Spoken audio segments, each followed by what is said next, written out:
Hello दोस्तों, welcome to my channel अरम classes में आपका स्वागत है। आज हम लोग एक टॉपिक भारत का सामान्य परिचय टेस्ट लेंगे, जो बिहार एसएससी और बाकी जैसे एसएससी जीडी, बिहार दरोगा और एनटीपीसी, आरपीएफ कांस्टेबल, इन सभी के लिए इम्पोर्टेंट होगा। इसमें भारत के सामान्य परिचय से रिलेटेड कुछ टेस्ट होंगे। मैप के थ्रू हम सारे डिस्कशन करेंगे और बेहतर तरीके से करेंगे। और आप अगर पहली बार चैनल पर आए हैं तो सब्सक्राइब कीजिए और बेल आइकन का प्रेस कर लीजिए ताकि जो भी पहले वीडियो आए आपको मिले। तो चलिए शुरू करते हैं। आज का हमारा पहला क्वेश्चन होगा, सर्वप्रथम भारत को इंडिया कहकर किसने संबोधित किया? तो सबसे पहले भारत को इंडिया कहकर किसने संबोधित किया था कि भारत को इंडिया बोला था? तो ये अरबवासियों नहीं होगा, ईरानीय भी नहीं होगा, इसमें होगा यूनानी। तो यूनानियों ने भारत को इंडिया कहकर संबोधित किया था सबसे पहले। इन्होंने भारत को सबसे पहले इंद बोला और इसी से क्या बना? इंडिया बना था।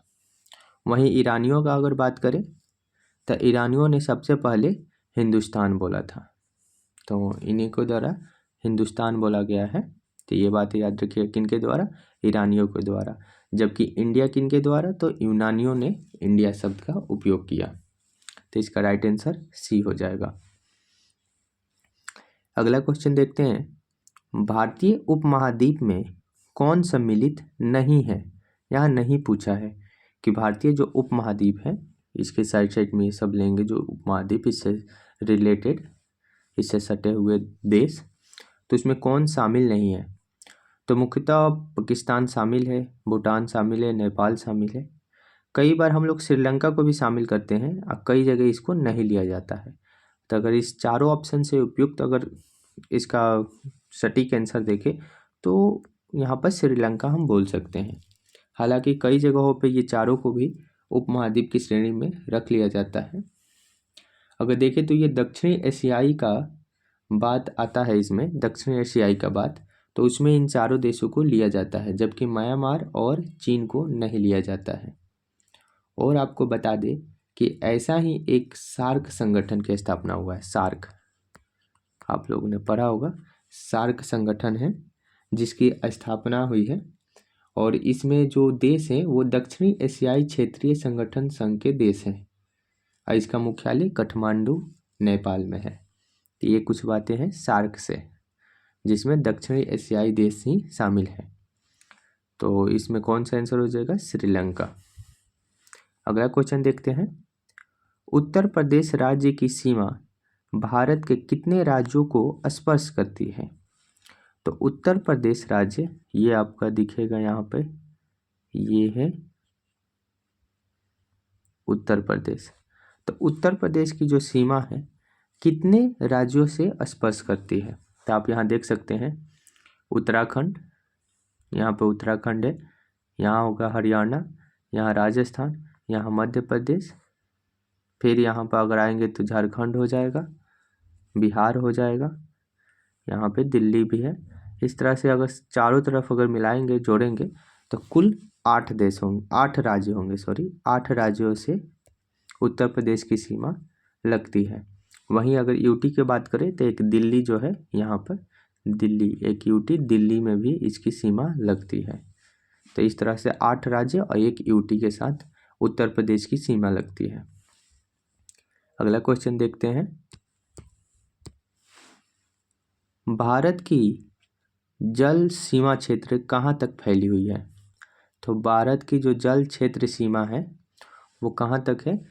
तो इसके जल के बारे में, ये जो हिंद महासागर है, इधर अरब सागर, हिंद महासागर और इधर बंगाल की खाड़ी, इस जो रिलेटेड है भारत से सटे हुए जो तटीय हैं, तट हैं, उनके बारे में पूछता है। जैसे भारतीय जल क्षेत्र की सीमा, तो इसको 3 भागों में बांटा गया है। एक 12 समुद्री मील, एक 24 समुद्री मील, एक 200 समुद्री मील। उसी में अगर जल क्षेत्र सीमा की बात करें तो ये 12 समुद्री मील तक है। 12 समुद्री मील तक ऐसा है कि इस देश को कहते हैं प्रादेशिक जल सीमा क्षेत्र, मतलब देश का इस पे हिस्सा है, देश का इस पे राज्य है, तो देश का ये हिस्से में आता है 12 समुद्री मील। वहीं पर अगर 24 समुद्री मील का बात करें तो ये भारत का संलग्न क्षेत्र है। नहीं बोलते हैं किसी देश से लगे हुए क्षेत्र, तो वही उसी तरह ये भारत से संलग्न क्षेत्र है। हाँ, इस पे भी भारत का ही अधिकार है, बस इसमें क्या होता है कि जो वित्तीय अधिकार होती है वो भारत को है, इसमें टैक्स वसूलना ये सब जो भी होगा ये भारत का होगा। वहीं 200 समुद्री मील है, इसमें इसको बोलते हैं आर्थिक क्षेत्र, अनन्य आर्थिक क्षेत्र। और इसमें क्या करता है भारत, तो वैज्ञानिक अनुसंधान इसमें अधिकार है, वैज्ञानिक अनुसंधान कर सकता है ये सब के, तो इसमें हो जाएगा राइट आंसर 12 समुद्री मील। अगला क्वेश्चन है, भारत की सबसे पूर्वी बिंदु कौन सी है? तो भारत की सबसे पूर्वी बिंदु का बात कर रहा है, तो पूर्वी बिंदु यहाँ पे पड़ेगा, देखिए यहाँ, ये सबसे लास्ट में यहाँ अरुणाचल प्रदेश में। ये अरुणाचल प्रदेश का जो ये है लास्ट का सीमा, इसको बोलते हैं किबीथू, इसका नाम है किबीथू। तो किबीथू में, जो किबीथू है अरुणाचल प्रदेश में, ये भारत की सबसे पूर्वी बिंदु है।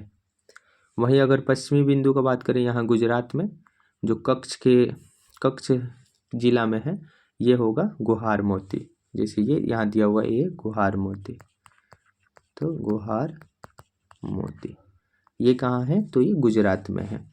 कन्याकुमारी आपका हो गया ये साउथ में दक्षिणी सीमा, और इंदिरा कौल ये अंडमान निकोबार में है, इधर सबसे दक्षिणी अगर सीमा पूछे भारत का तो वो हो जाएगा इंदिरा कौल, जबकि मुख्य भूमि का तो वो कन्याकुमारी। तो इसका पूर्वी बिंदु क्या हो जाएगा, किबीथू। अगला क्वेश्चन है, भारत की मुख्य भूमि का अक्षांशीय विस्तार क्या है? तो ये मुख्य भूमि का पूछा है, ये बात ध्यान रखिएगा।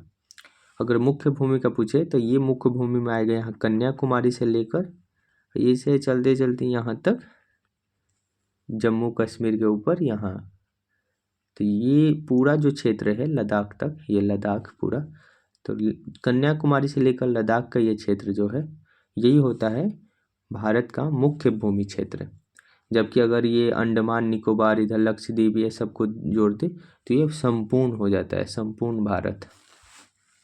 तो इसी मुख्य भूमि का पूछा है, तो ये है आपका 8 डिग्री 4 मिनट से लेकर 37 डिग्री 6 मिनट उत्तरी अक्षांश, इसका राइट आंसर बी हो जाएगा।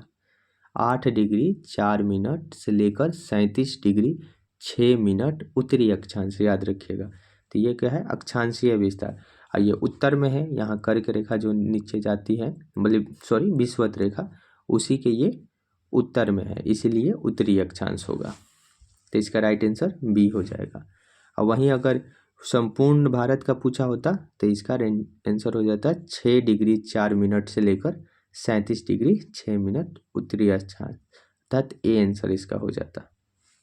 पर यह मुख्य भूमि पूछा है तो इसलिए बी हो जाएगा। अगला क्वेश्चन है, भारत का सबसे कम वर्षा वाला स्थान कौन सा है? तो भारत में किस स्थान पे सबसे कम वर्षा होता है? तो ये होता है लेह लद्दाख में, इसका राइट आंसर डी हो जाएगा। लेह लद्दाख में भारत का सबसे कम वर्षा होता है। वहीं सर्वाधिक वर्षा बोल दे, सर्वाधिक, तो ये होता है आपका मानसिन राम,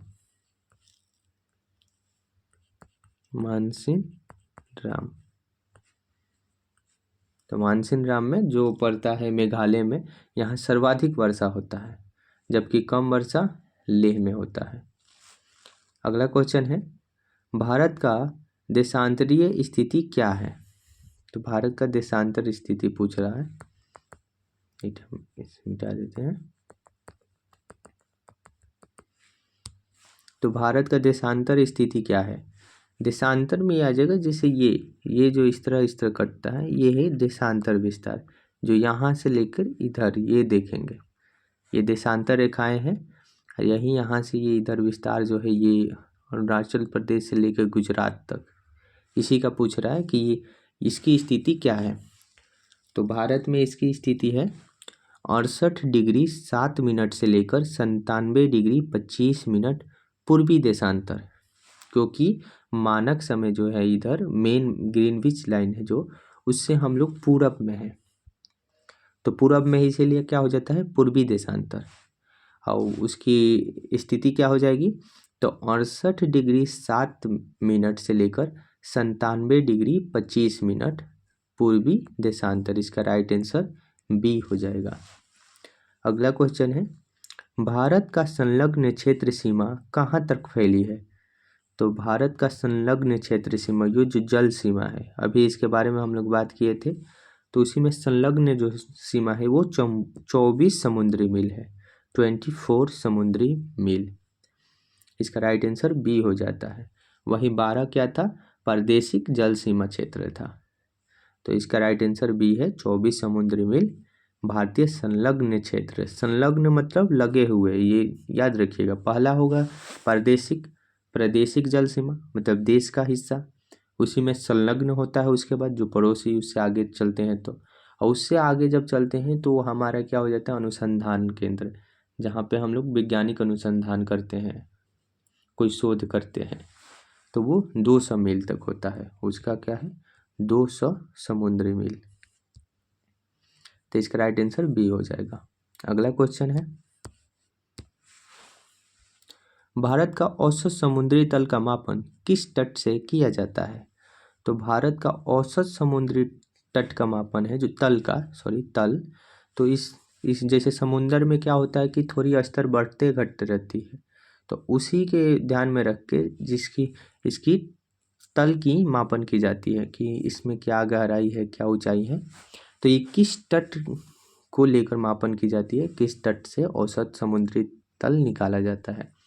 तो ये निकाला जाता है चेन्नई। इसका राइट आंसर डी हो जाएगा, चेन्नई। चेन्नई कहाँ है, तो ये तमिलनाडु में है चेन्नई, यहाँ पे। तो यहाँ पे क्या है चेन्नई है, और यहीं से औसत समुद्री तल का मापन किया जाता है भारत का। तो इसका राइट आंसर डी हो गया। अगला क्वेश्चन है, क्षेत्रफल के दृष्टिकोण से भारत का सबसे बड़ा केंद्र शासित राज्य कौन है। तो केंद्र शासित राज्य कौन है भारत का सबसे बड़ा। तो आपको मालूम है 2019 में यह भी बना है जम्मू कश्मीर और लद्दाख, जिसमें लद्दाख है जो सबसे बड़ा अब केंद्र शासित प्रदेश है। तो अब सबसे बड़ा केंद्र शासित प्रदेश कौन है, तो वो है लद्दाख। लद्दाख याद रखिएगा। वहीं सबसे छोटा अगर पूछ दे तो वो हो जाता है लक्षद्वीप, छोटा यूटी, तो वो हो गया लक्षद्वीप। इसका हो जाता है लक्षद्वीप सबसे छोटा यूटी है, जबकि सबसे बड़ा लद्दाख है। इसका राइट आंसर सी हो गया। अगला क्वेश्चन है, भारत का अनन्य आर्थिक क्षेत्र कहाँ तक है। भारत का अनन्य आर्थिक क्षेत्र, तो यह भी हम बताएं, अनन्य आर्थिक क्षेत्र में ही क्या होता है वैज्ञानिक अनुसंधान, जो 200 समुद्री मील तक है। तो भारत के तटीय प्रदेश से लेकर 200 जो समुद्री मील तक समुद्र का हिस्सा है वो क्या कहलाता है, भारत का अनन्य आर्थिक क्षेत्र है। इसमें भारत क्या कर सकता है, तो वैज्ञानिक अनुसंधान कर सकता है। तो इसका राइट आंसर सी हो गया। अगला क्वेश्चन है, भारत की सबसे पश्चिमी बिंदु कौन है। तो पश्चिमी बिंदु पूछा है, भारत का सबसे पश्चिमी बिंदु, तो हमारा ये पूछा है पश्चिमी बिंदु। पूर्वी हुआ था कि बिथु, अभी याद होगा आपको। वहीं पश्चिमी बिंदु क्या है, तो ये है गुजरात में गुहार मोती। इसका राइट आंसर डी हो जाएगा। गुजरात के कच्छ जिला जो है, कच्छ जिला, वहीं पे है गुहार मोती, सबसे इधर लास्ट में पश्चिम में। इसी को बोला जाता है पश्चिमी बिंदु भारत का। तो ये कहाँ पड़ता है, गुहार मोती में, कच्छ के जिला में, तो गुहार मोती के पास। तो इसका राइट आंसर डी हो जाएगा, गुहार मोती। अगला क्वेश्चन है, भारत के कितने राज्य अंतर्राष्ट्रीय स्थलीय सीमा को स्पर्श करती है। तो भारत के कितने राज्य हैं जो अंतर्राष्ट्रीय स्थलीय सीमा को स्पर्श करती है। तो उन राज्यों की संख्या हो जाएगी, बताइए, आप कमेंट में भी देते रहिए इस सबका जवाब। तो उनकी संख्या है 16। इसका राइट आंसर सी हो जाएगा 16। इसमें देखिए आप देख सकते हैं कि ये जो है गुजरात से लेकर ये राजस्थान होते हुए पंजाब, जम्मू कश्मीर, लद्दाख, उत्तराखंड, हिमाचल प्रदेश, इस तरह ये बिहार, यूपी, इस तरह अरुणाचल प्रदेश, ये होते मणिपुर, मिजोरम, त्रिपुरा, ये होते हुए उड़ीसा तक जो है, ये जो राज्य हैं वो स्थलीय अंतर्राष्ट्रीय सीमा से लगे हुए हैं। इनकी संख्या कितनी है? 16 है। काउंट कर लीजिएगा, 16 ही आएगा, तो इसकी संख्या 16 है। इसका राइट आंसर सी हो जाएगा, 16 स्थलीय सीमा की है। वहीं समुद्री तट से लगने वाले राज्यों की संख्या पूछे तो वो 9 है। ये भी याद रखिएगा, समुद्र तट से लगने वाले सीमा जो है राज्य हैं, राज्यों की संख्या वो 9 है। अगला क्वेश्चन है, भारत का कुल क्षेत्रफल कितना है? तो भारत का कुल क्षेत्रफल याद रखिएगा, ये है 32,87,263 वर्ग किलोमीटर। तो भारत का कुल क्षेत्रफल है 32,87,263 वर्ग किलोमीटर। आप चाहें तो इसको इस तरह भी याद रख सकते हैं, 32,87,263, इस तरह भी याद रखिए, 32,87,263 नंबर की तरह। तो इसका राइट आंसर बी हो जाएगा। अगला क्वेश्चन है, क्षेत्रफल के दृष्टिकोण से सबसे छोटा केंद्र शासित राज्य कौन सा है? देखिए ये अभी क्वेश्चन हम डिस्कस किए हैं कि क्षेत्रफल के दृष्टिकोण में सबसे बड़ा राज्य जो था केंद्र शासित प्रदेश वो लद्दाख था, जबकि सबसे छोटा जो था वो कौन सा था? वो लक्षद्वीप था। इसका राइट आंसर सी हो जाएगा, लक्षद्वीप। अगला क्वेश्चन है, रत्नाकर किस महासागर का उपनाम है? तो रत्नाकर किस महासागर को बोला जाता है? तो ये हिंद महासागर को, हिंद महासागर का अन्य नाम है रत्नाकर। तो इसका राइट आंसर बी हो जाएगा, रत्नाकर। और इसे ही हिंद महासागर को ही क्या बोलते हैं? 7 समुद्रों की कुंजी। ये भी बात याद रखिएगा कि हिंद महासागर को और क्या बोलते हैं? तो वो बोलते हैं 7 समुद्रों की कुंजी कहा जाता है हिंद महासागर को। तो इसका राइट आंसर बी हो गया। अगला क्वेश्चन है, मुख्य भूमि का दक्षिणतम बिंदु कौन सा है? तो दक्षिणतम बिंदु पूछा है और मुख्य भूमि का, इस बात पे याद रखिएगा, दक्षिणतम बिंदु 2 हो जाता है। अगर मुख्य भूमि का पूछ रहा है तो ये हो जाएगा कन्याकुमारी, जो केप कोमेरिन है, केप कोमेरिन भी बोलते हैं इसको। ये तो होता है तमिलनाडु में, यहाँ पे कन्याकुमारी। वहीं अगर संपूर्ण भारत के बारे में पूछ दे कि भारत का दक्षिणतम बिंदु कौन है, तो वो हो जाता है अंडमान निकोबार में पड़ता है, जो ग्रेट निकोबार में, और उसका नाम हो जाता है इंदिरा पॉइंट। ये इंदिरा पॉइंट। तो इसलिए याद रखिएगा, मुख्य भूमि का दक्षिणतम बिंदु कन्याकुमारी। अगला क्वेश्चन है, कर्क रेखा भारत के कितने राज्यों से होकर गुजरती है? तो कर्क रेखा भारत के 8 राज्यों से होकर गुजरती है। वो 8 राज्य कौन कौन है? तो इनको एक ट्रिक से याद कर सकते हैं आप, मित्र पर गमछा झार, इस तरह का भी ट्रिक है। इसमें आपका मित्र से मिजोरम, त्रिपुरा, पश्चिम बंगाल, राजस्थान, गुजरात, मध्य प्रदेश, छत्तीसगढ़ और झारखंड। एक बार और से आप रिपीट कर लीजिए, मिजोरम, त्रिपुरा, पश्चिम बंगाल, राजस्थान, गुजरात, मध्य प्रदेश, छत्तीसगढ़, झारखंड। तो ये जो 8 राज्य हैं वो कर्क रेखा से लगते हैं। तो इसमें राइट आंसर सी हो जाएगा। अगला क्वेश्चन है, कर्क रेखा भारत के किस राज्य से नहीं गुजरती है? इसमें नहीं पूछ दिया है। अभी हम देखें, गुजरात होगा, त्रिपुरा होगा, मणिपुर नहीं होगा, मिजोरम भी होगा, मणिपुर नहीं होगा। इसमें राइट आंसर डी हो जाएगा, मणिपुर। मणिपुर राज्य से कर्क रेखा नहीं गुजरती है। जैसे यहाँ से ये गुजर रही है, ये रही, ये झारखंड होते हुए त्रिपुरा और मिजोरम होते हुए निकल जाती है, जबकि मणिपुर यहाँ पर है, यहाँ से नहीं गुजरती है। तो इसका राइट आंसर डी हो जाएगा। अगला क्वेश्चन है, भारत में सर्वाधिक बोली जाने वाली भाषा है? तो भारत में सबसे ज़्यादा बोली जाने वाली भाषा कौन है? तो वो है हिंदी। इसका राइट आंसर डी हो जाएगा, हिंदी। वहीं दूसरी सबसे ज़्यादा बोली जाने वाली भाषा कौन है, इसका आप जवाब कमेंट में दीजिए कि जो भारत की सर्वाधिक बोली जाने वाली दूसरी भाषा कौन सी है। दूसरी भाषा को आप कमेंट में इसका जवाब दीजिएगा। अब पहली भाषा हो जाएगी हिंदी। अगला क्वेश्चन है, विश्व में क्षेत्रफल के दृष्टिकोण से भारत का स्थान क्या है। तो विश्व में क्षेत्रफल के दृष्टिकोण से भारत का स्थान को हुआ है, तो यह है 7वां। भारत है 7वें नंबर पे है क्षेत्रफल के दृष्टिकोण से। जनसंख्या के मामले में सबको याद होगा भारत 1 नंबर पे आ गया है, जबकि चाइना 2 नंबर पे अब चला गया है।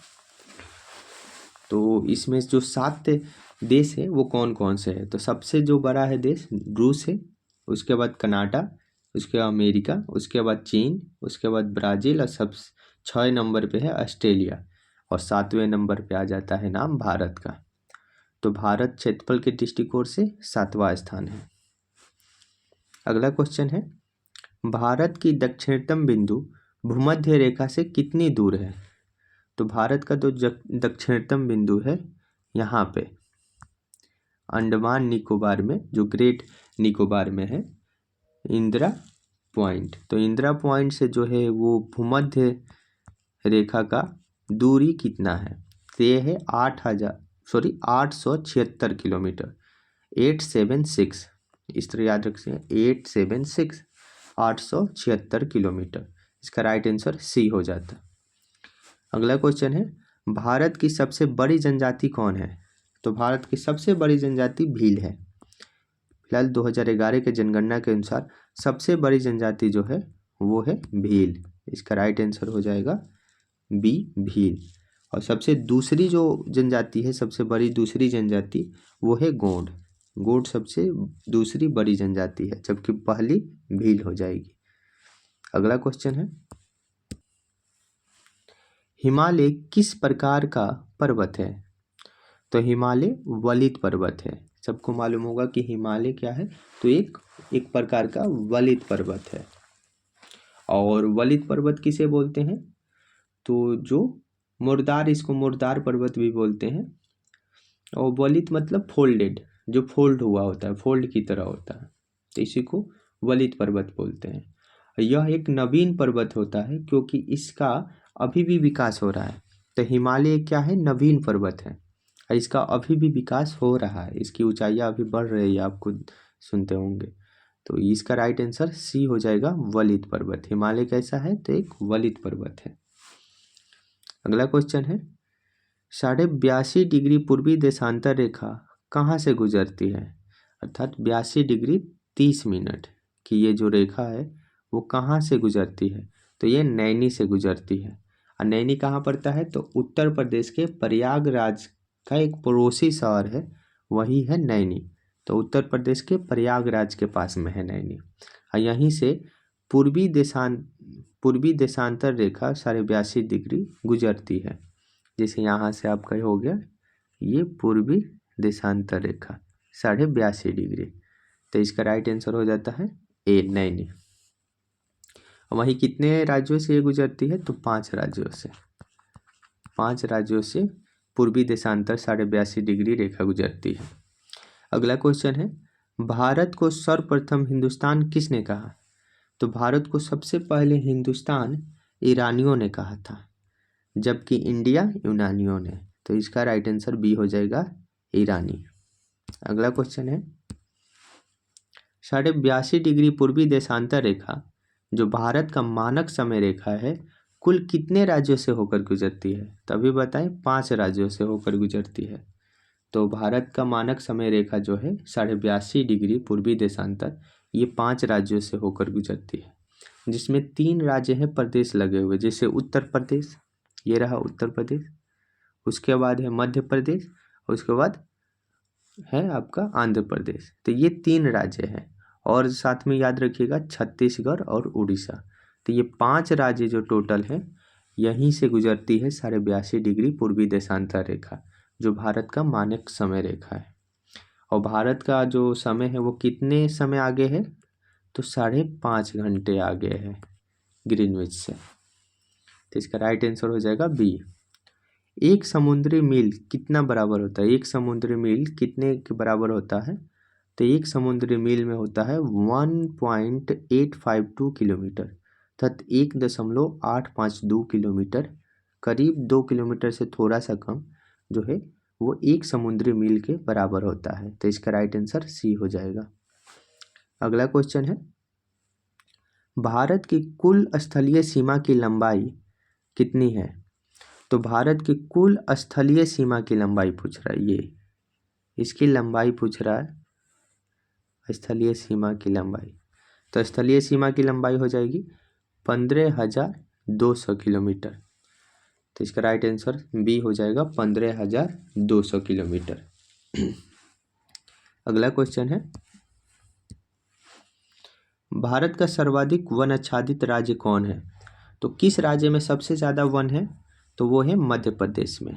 इसका राइट आंसर सी हो जाता है, मध्य प्रदेश में सबसे ज़्यादा वन आच्छादित राज्य है। और वहीं सबसे कम वन वाला राज्य कौन है? तो वो हरियाणा हो जाता है, सबसे कम पूछे तो। अगर कम में पूछ दे तो वो हो जाएगा हरियाणा, और सबसे ज़्यादा वन आच्छादित राज्य मध्य प्रदेश। इसका राइट आंसर सी हो गया। अगला क्वेश्चन है, इंदिरा पॉइंट को अन्य किस नाम से जाना जाता है? तो इंदिरा पॉइंट जो भारत का सबसे दक्षिणतम बिंदु है अंडमान निकोबार में, और कहाँ पे है? ग्रेट निकोबार में। ये चीज़ याद रखिएगा। अब नहीं पूछेगा कि अंडमान निकोबार में, अब पूछता है ग्रेट निकोबार में है। तो ये अंडमान निकोबार के भी ग्रेट निकोबार द्वीप है, उसमें है। तो इसका अन्य नाम क्या है? तो पिग्मिलियन पॉइंट है और पार्सन पॉइंट, ये दोनों नाम है इंदिरा पॉइंट के नाम, अर्थात ए और बी। इसका राइट आंसर सी हो जाता है, अर्थात पिग्मिलियन पॉइंट भी इसको बोलते हैं, अब पार्सन पॉइंट भी बोलते हैं। अगला क्वेश्चन है, भारत के कुल कितने राज्य स्थल रुद्र अर्थात लैंड लॉक है? लैंड लॉक मतलब हुआ कि समुद्र से नहीं लगे हुए हैं, इनकी कोई भी सीमा किसी भी तरह से समुद्र से नहीं लगा होगा। तो ऐसे राज्यों की संख्या कितनी है? तो ये है 20 राज्य है। इसका राइट आंसर डी हो जाएगा, 20 राज्य। आपको मालूम है कि 9 राज्य हैं जो समुद्री तट से लगते हैं, तो 20 और 9 29, वही एक यूटी भी है, तो इसीलिए। तो इसका राइट आंसर क्या हो जाएगा? डी, 20 राज्य। अगला क्वेश्चन है, द्वीपों सहित भारत की कुल समुद्री तटीय रेखा की लंबाई कितनी है? तो द्वीप सहित भारत की कुल तटीय रेखा की लंबाई क्या है? द्वीप सहित कहने का मतलब है कि अंडमान निकोबार का भी हम लोग इसका लंबाई और लक्षद्वीप, इस दोनों का हम लोग लंबाई जोड़ देंगे, तो इसी को बोलते हैं भारत की कुल समुद्री तटीय रेखा की लंबाई। जैसे ये तो समुद्री तट हुआ, ये मुख्य भूमि का, ये हमारा समुद्र तट हुआ, और यही अंडमान निकोबार का भी तट है, लक्षद्वीप का भी तट है। तो उन सबको शामिल अगर करते हैं तो ये होता है 7516.6 किलोमीटर, अर्थात 7516.6 किलोमीटर जो है इसका समुद्री तटीय रेखा की लंबाई है, कुल समुद्री तटीय रेखा की लंबाई है। तो इसका राइट आंसर हो गया ए। जबकि अगर पूछ देता कि केवल मुख्य भूमि तक ही इसको सीमित करके कि कुल समुद्री तटीय रेखा की लंबाई क्या है मुख्य भूमि का, तो वो हो जाता है, तो वो होता है 6100 किलोमीटर। इसका राइट आंसर बी हो जाता अगर 6100 किलोमीटर अगर मुख्य भूमि का पूछा होता तो। अगला क्वेश्चन है, 82.5 डिग्री पूर्वी देशांतर रेखा भारत के कितने राज्यों से होकर गुजरती है? तो 82.5 डिग्री ये 5 राज्यों से रिपीट क्वेश्चन है। अगला क्वेश्चन है, क्षेत्रफल के दृष्टिकोण से विश्व का सबसे छोटा देश कौन सा है? तो क्षेत्रफल के दृष्टिकोण से विश्व में सबसे छोटा कोई देश है तो वो है वेटिकन सिटी। वेटिकन सिटी ये है सबसे छोटा देश दुनिया का। अगला क्वेश्चन है, 82.5 डिग्री पूर्वी देशांतर रेखा मानक से वही है, कह रहा किस राज्य से नहीं गुजरता है? तो उत्तर प्रदेश से गुजरता है, आंध्र प्रदेश से गुजरता है, मध्य प्रदेश से गुजरता है, तमिलनाडु से नहीं गुजरता है, और कौन से 2 राज्य हैं? तो वो है छत्तीसगढ़ और उड़ीसा। तो इन 5 राज्यों से होकर मानक समय रेखा गुजरती है, जबकि तमिलनाडु से नहीं गुजरती है, तमिलनाडु हमारा इधर है, तो इसीलिए इसका राइट आंसर डी हो जाएगा। अगला क्वेश्चन है, विश्व के कुल क्षेत्रफल का भारत में कुल कितना भूभाग है? तो विश्व के जो क्षेत्रफल है उसमें भारत का कुल कितना भाग है? तो वो है 2.42%, 2.42%। इसका राइट आंसर डी हो जाएगा, 2.42%। अगला क्वेश्चन है, केंद्र शासित राज्य पुडुचेरी की सीमा एवं क्षेत्र कितने राज्यों में फैली हुई है? तो केंद्र शासित प्रदेश जो पुडुचेरी है इसकी सीमा एवं क्षेत्रफल कितने राज्यों में फैली हुई है? तो ये है, आपको पहले देख लीजिए कि ये पुडुचेरी जो है राज्य, इसके 4 जिले हैं और ये 3 राज्यों में फैली हुई है। इसका राइट आंसर तो हो जाएगा सी, 3 राज्य। कौन कौन है? तो आंध्र प्रदेश में यहाँ है, आपको यहाँ देखेंगे तो यहाँ है यमन। वहीं तमिलनाडु में देखें तो यहाँ है कराईकल, उसके बाद है इधर पुडुचेरी, और केरल में इधर है, केरल में यहाँ पे माँ है। तो ये 4 जिला जो है ये पुडुचेरी में है। तो आई कितने जिले में फैले हैं? तो कितने राज्य में फैले हैं? तो 3 राज्य में। तो इसका राइट आंसर सी हो जाएगा। आज का लास्ट क्वेश्चन है, भारत के कितने राज्य हिमाचल प्रदेश को स्पर्श करते हैं? तो भारत के कितने राज्य जो है हिमाचल प्रदेश हिमालय पर्वत को स्पर्श करती है? तो हिमालय पर्वत जो इधर है, यहाँ पे हिमालय पर्वत जो पंजाब से लेकर जम्मू कश्मीर से लेकर इधर अरुणाचल प्रदेश तक फैला हुआ है। तो इससे सटे हुए जो राज्य हैं उनकी संख्या 10 है। इसका राइट आंसर बी हो जाएगा, 10। तो ये थे पूरे 40 क्वेश्चन जो भारत के संदर्भ में था, भारत के मानचित्र से ही और भारत की भौगोलिक स्थिति के बारे में। काफ़ी इम्पोर्टेंट है, इससे काफ़ी क्वेश्चन लड़ते हैं, काफ़ी क्वेश्चन, 1-2 क्वेश्चन हमेशा पूछ ही लेता है। तो इसलिए आप ध्यान से इसको देखिएगा और एक बार रिवीजन कर लीजिए, बस एक बार पढ़ लीजिएगा, कोई दिक्कत नहीं होगा, बना लीजिएगा। तो चलिए अगले वीडियो में भी मिलेंगे इसी तरह। तो अगर आप इस चैनल पर पहली बार आए हैं तो सब्सक्राइब कर लीजिएगा, बेल आइकन प्रेस कर लीजिएगा और अपने दोस्तों के पास भी इसको शेयर कीजिएगा, लाइक करना नहीं भूलिएगा।